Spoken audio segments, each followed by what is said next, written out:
To make a yarn pom-pom, first cut a piece of yarn that's 12 inches, 30 centimeters long, and set it aside.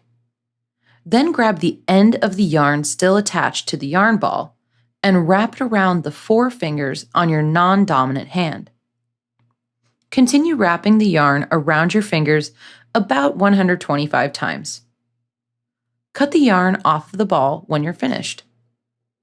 Next, carefully slide the bundle of yarn off of your fingers and set it down in the middle of the piece of yarn you cut before. Wrap the cut yarn around the bundle, pull it tight, and tie a tight knot with the 2 ends. Cut the excess yarn off. Now, cut through the loops of yarn on each half of the tied piece of yarn with a pair of scissors. Finally, fluff the individual yarn lengths up and trim them as needed until you have a perfectly round pom-pom.